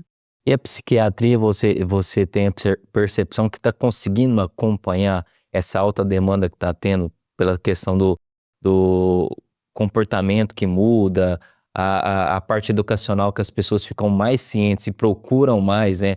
Meio que está até mudando a cultura da pessoa. Você acha que a psiquiatria está conseguindo acompanhar, de certa forma, isso? Eu acho que ela tem tentado, né? O comportamento humano está em constante evolução, né? O que era normal há 20, 30 anos atrás, hoje não é normal às vezes, né? E aí, a depender desse contexto, a gente precisa entender que uma especialidade que lida com comportamento, ela tem que ser uma especialidade que está aberta à mudança, né? Então, comportamentos antes que eram vistos como comportamentos patológicos, hoje às vezes faz sentido de uma maneira cultural. Então, você tem que ver, às vezes, a queixa do paciente de uma maneira cultural também. Se aquilo faz sentido em determinada situação, localidade, às vezes você tem que extrapolar, né? Então, acho que a psiquiatria tem que avançar. A gente vê que, e é uma questão natural, que existe uma pressão por diagnóstico. A psiquiatria ela acompanha isso, manuais de diagnóstico. A gente está no manual de diagnóstico, DSM-5, né? Um texto de revisão já. Mas, via de regra, os manuais servem de uma maneira mais categórica, né? Para você colocar determinados sintomas em determinadas localidades, né? Mas eu acho que isso, às vezes, tem que ter uma ótica ampliada, uma ótica dimensional, né? Você entender aquilo como um todo, ampliar aquele sintoma, né? E eu acho que a psiquiatria, ela tem que evoluir nesse contexto também, de entender muitas das vezes mais coisas além do simples diagnóstico. Porque não existe nenhuma pessoa que cabe numa tabela, né? A gente sabe que, eu fiz um teste em tal lugar e deu que eu tenho isso. Pode ser que sim? Pode. Mas às vezes não. Dessa forma, é muito tentativa e erro, né? É muito tentativa. E como assim? Por quê, né? É, uns pensamentos que eu tenho de vez em quando, por exemplo, a questão do mundo, né? Uhum. Se a gente for parar para analisar, ninguém sabe como é que é o mundo, porque o mundo é assim, né? Nos seus olhos o mundo é de uma forma, nos meus olhos o mundo é de outra forma, né? Vai de acordo com as nossas experiências, né? Com o Isso. ambiente que a gente está inserido, com as pessoas que a gente está inserido naquele ambiente ali. Uhum. Então, assim, cada indivíduo é um indivíduo, não tem como a gente colocar tudo numa mesma caixa ali e dar apenas aquele diagnóstico ali no final, né? Não tem como, não tem como. Tem questões que não podem ser padronizadas, né? Eu acho que a padronização ela tem seus benefícios, mas a psiquiatria trabalha muito com a individualidade humana, né? Cada indivíduo é de uma forma, né? Por isso que funciona, às vezes, determinado remédio para uma pessoa, determinado para outra, determinado tratamento para uma pessoa, determinado tratamento para outra, né? Então eu acho que a peculiaridade do ser humano, ela tem que ser vista de uma forma muito específica, né? E de uma forma dar luz para aquela pessoa também. Doutor, como é que funciona hoje no consultório, a parte das suas consultas? Por exemplo, eu cheguei lá para consultar com você. Tem, por exemplo, essa questão de harmonia nas informações, por exemplo, é uma coisa nutricional, você vai direcionar para um nutrólogo. Tem uma coisa de hormônios, você vai direcionar para um profissional também que faz a parte de hormônios. Tem essa sincronicidade entre as especialidades? Wesley, isso eu acho que é o melhor do mundo, né? Se a gente for avaliar, quando a gente fala em saúde como um todo, é justamente isso. Você está num ambiente onde você vai ser visto de uma forma integral. E eu acho que isso é uma das questões que mais brilha em meus olhos justamente no trabalho do Instituto.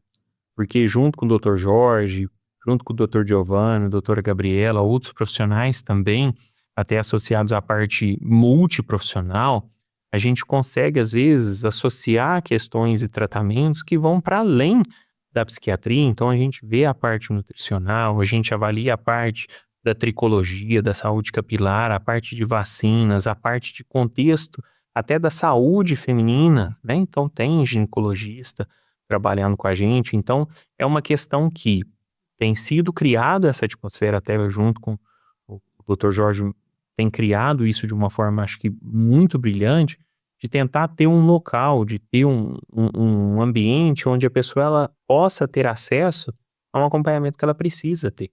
Então, ela vai entrar ali e ali ela vai estar sendo tratada. Então, ela vai ter uma identidade ali. Por quê? Porque ela sabe que ali ela tem acolhimento, ela é tratada de maneira digna, ela tem acesso a tratamentos que são inovadores, que têm evidência no tratamento, mas que ela tem suporte, né? Ela sabe onde ela recorrer. E eu acho que isso faz parte. A gente precisa saber quem é nosso médico, mas a gente precisa saber quem é nosso médico também no momento onde a gente precisa. Não adianta a gente não ter esse acompanhamento.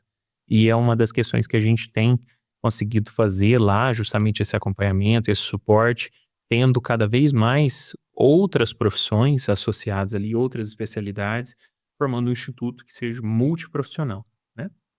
Bom, e doutor, agora eu gostaria de te perguntar sobre a questão da visão de futuro, mas não um futuro de daqui 2, 3 anos, não, porque daqui 2, 3 anos eu acho que ninguém está conseguindo prever mais o que, é que vai acontecer. Tá mudando Eu demais. já, eu já tô jogando em mesa. Como é que você enxerga, por exemplo, nos próximos 6 para 2026, esse desenvolver da psiquiatria, essa parte dos comportamentos, da saúde mental da galera aí? Como é que você vislumbra esse futuro aí? Esse futuro da psiquiatria é um futuro anunciado, né? Eu até recentemente tive um encontro com um representante aí da indústria, de um laboratório até gigantesco, né? Um dos maiores, assim, a nível mundo mesmo. E esse profissional me trouxe que só o laboratório dele tinha 25 novas moléculas para serem lançadas nos próximos anos. Se a gente for quantificar 25 moléculas, às vezes é mais do que a gente tem hoje. Então, a psiquiatria eu acho que ela é algo promissor, né? O tratamento tem sido cada vez mais estudado, né? Cada vez mais inovado.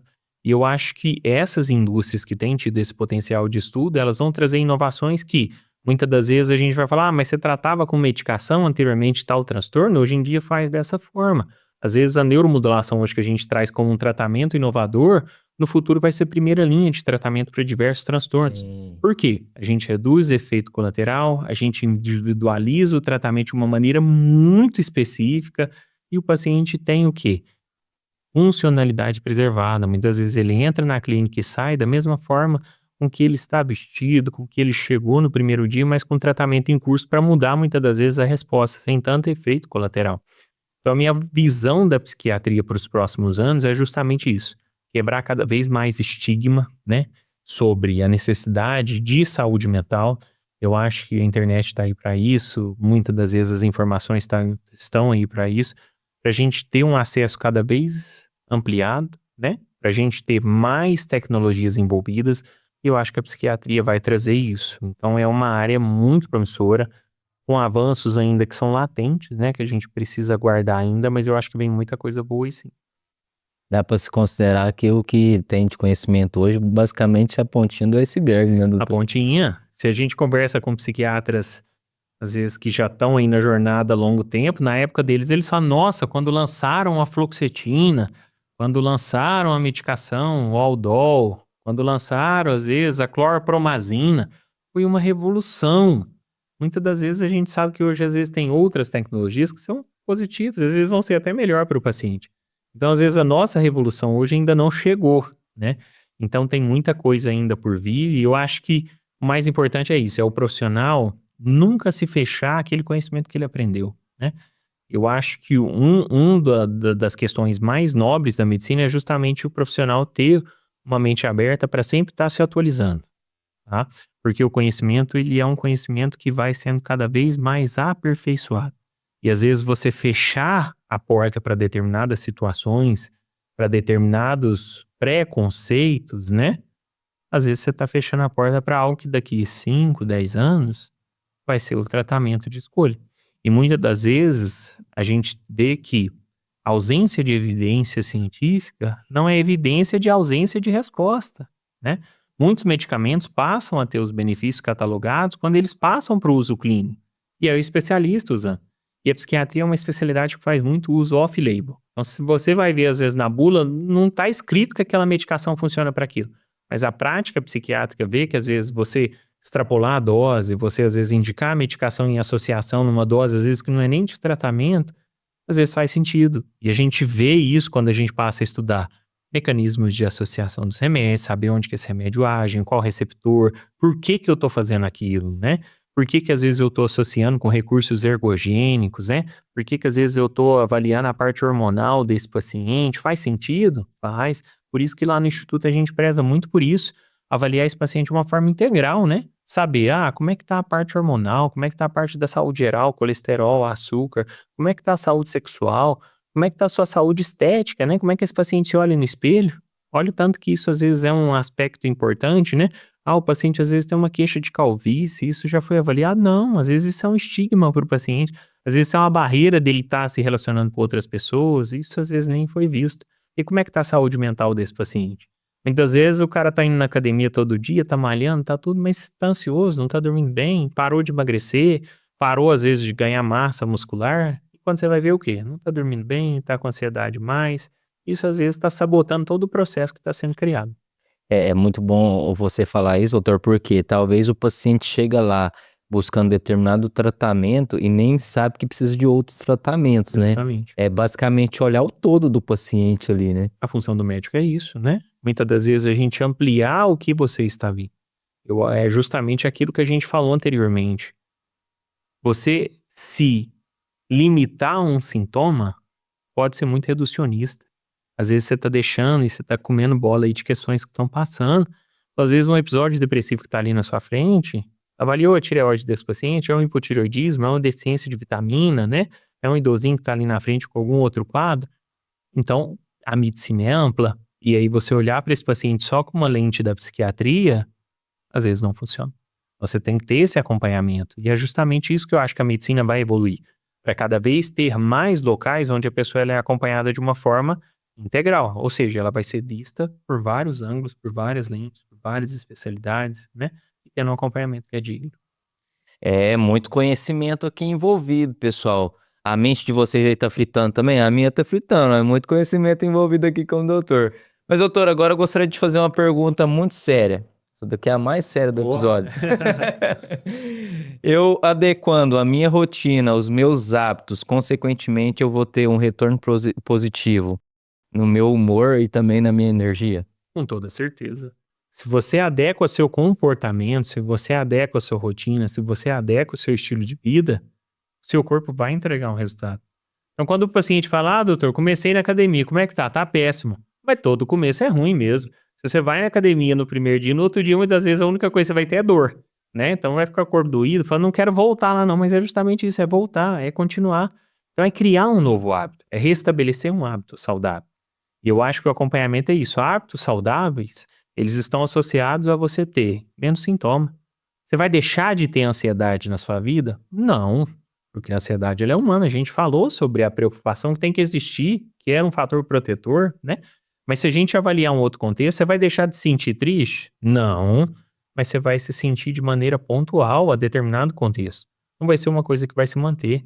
Às vezes vai deixar de falhar na cama, não sei, isso aí eu não posso prometer para o paciente, a depender da situação e da saúde dele. Mas eu posso garantir para ele que a libido dele vai melhorar, que o contexto de vida, a saúde sexual do casal que tem que ser avaliada e não só do indivíduo, né? Porque a relação ela é mútua, então ela tem que avaliar da forma com que ela acontece e avaliar esse paciente da forma com que esse sintoma está aparecendo também. A medicação ela pode ser uma estratégia, mas se você me perguntar, a mudança de estilo de vida vai melhorar? Com toda certeza. Agora, o quanto isso vai melhorar, só acompanhando esse paciente para eu te falar. Boa. Doutor, gostou do papo? Muito bom. Curtiu o podcast? Muito bom. Como é que foi a experiência? Muito bacana. Eu acho que deu pra gente falar sobre muitos assuntos, né? Acho que trazer um pouquinho aí do que a gente vive no consultório é sempre bom, né? Às vezes, quem tá escutando, quem tá vendo o episódio pode estar passando, às vezes, por algum dos problemas que a gente falou aqui ao longo de todo o nosso bate-papo. E eu acho que a função do profissional é justamente isso. E eu acho que a função do podcast faz isso de uma maneira brilhante, de levar a informação qualidade, né, acessível à população. E se tiver alguém que se identificou com algum desses contextos, estamos à disposição aí nos canais digitais, através do Instituto também, para atendê-los da melhor forma. É isso que eu vou te perguntar agora, eu vou te pedir. E assim, eu sempre falo também pros meus convidados que eu gravo a primeira vez, sempre o primeiro episódio é um episódio mais geral mesmo. Depois, assim, esses assuntos que a gente tratou aqui, eu super me interesso também. Depois dá pra gente fazer temporadas, pegar ali vamos falar só de sono nesse aqui. Dá. Só sobre TDAH, autismo, tá todo mundo falando, né? Se você abrir o Instagram e o TikTok hoje, metade da população tem TDAH. Mas, doutor, eu vou te pedir uma mensagem final ainda, mas antes dela, agora eu gostaria que você olhasse para aquela câmera ali e passasse suas mídias sociais, as mídias sociais do Instituto. O pessoal tem uma proximidade maior e melhor contigo. Sim, estamos aí no Instagram, @Dr. Diego, Psiquiatria. Tem também o Instagram do Instituto Jorge Yamamoto, Instituto JI, a gente tem todo o segmento lá, todos os profissionais, vídeos postados todos os dias, conteúdos da mais alta qualidade, sempre respeitando aí toda a forma com que a gente traz esse conteúdo, obedecendo aí todos os preceitos éticos que padronizam em toda a forma de criação de conteúdo, mas caso venham nos procurar, teremos o maior orgulho em atendê-los e o maior prazer em acompanhar vocês nessa jornada aí de mudança de estilo de vida que deve existir. É isso aí, doutor. Agora eu gostaria que você deixasse uma mensagem final, principalmente para aquelas pessoas que acham que tudo que a gente conversou aqui foi tudo balela e não prioriza essa qualidade de vida, essa mudança dos comportamentos atualmente na vida dela.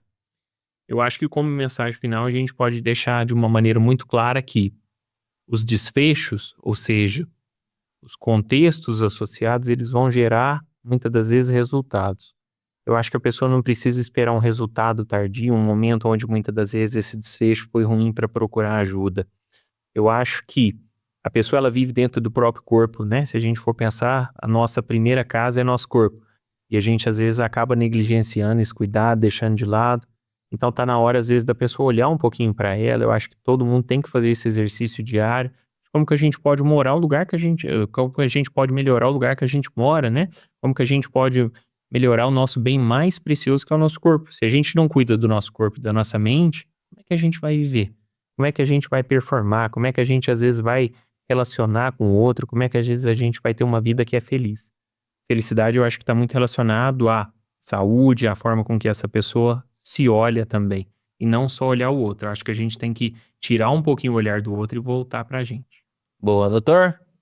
Obrigado, né? Muito obrigado por ter aceitado o convite e vir aqui participar do Sério Mais Em Tanto podcast. Episódio sensacional. Muito bom. É esses episódios que eu gosto de gravar aqui. Eu sempre falei, esse aqui, se eu não fosse o host do Sério Mais Em Tanto, eu pararia pra ouvir e ver esse episódio. Muito bom, doutor. Fico muito feliz, agradeço mais uma vez o convite.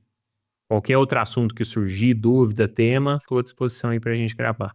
E para você que chegou até aqui, nos acompanhou até o final, já sabe, caso não tenha curtido esse episódio, já clique no botão logo abaixo aí, clique no botão curtir. Se inscreva também no canal do Sério Mais Em Tanto podcast, é muito importante você se inscrever aqui no nosso canal. Ative também as notificações, dá um clique aí no sininho logo do lado aí do se inscrever, para você ficar por dentro de todo novo episódio que a gente sobe aqui no Sério Mais Em Tanto podcast. Tá vindo muita novidade, muitos episódios novos aí durante a semana. Pessoal, é muito importante você também ativar a notificação. Escreva aqui também nos comentários, ó. Para você que chegou até aqui o final, eu gostaria que você escrevesse aqui nos comentários. Eu não vou esperar o circo pegar fogo para depois pedir ajuda. Escreva aí nos comentários se você chegou até aqui. Compartilhe esse episódio para mais pessoas. Compartilhe em grupo de WhatsApp, Telegram, no próprio Instagram ali no direct. Vamos fazer um movimento para esse conteúdo chegar a mais pessoas e a gente fazer diferença na vida de mais pessoas. Então te vejo até o próximo episódio. Fique com Deus e tchau, tchau.